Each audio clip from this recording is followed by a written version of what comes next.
Hello, mga higala, nanasad ko yung lagan nga si Medyo Boy. Ubani ko mga higala, muadto ta og MOA Arena kay mo watch ta og Miss Universe 2025 Coronation Night Pageant hosted by Zian Lim and Gabby Garcia. Ug si James Reid ang performer sa swimsuit segment mga higala.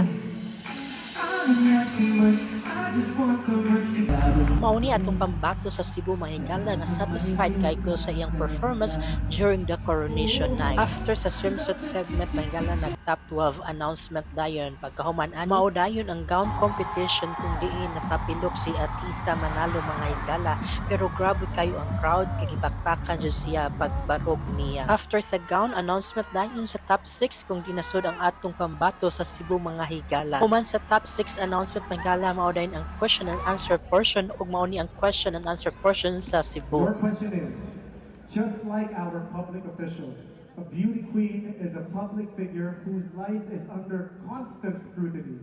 As a beauty queen, how do you maintain your authenticity amidst the expectations of the public? As I've gotten older, I've learned that the most important thing is the posture of your heart.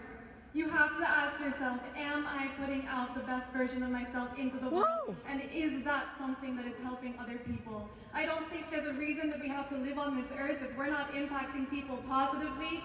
And so I hope all of us can move forward, take people next to us, and move to a better place in our society because as Filipinos, we can place love above all.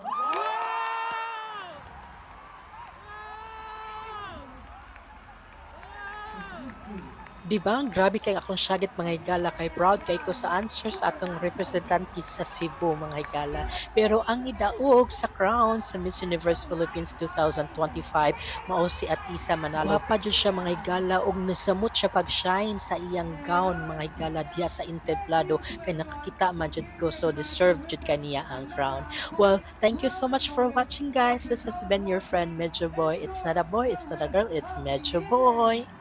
Thank you so much to all the friends, the patrons, and sponsors of Miss Universe Philippines. You make each year a beautiful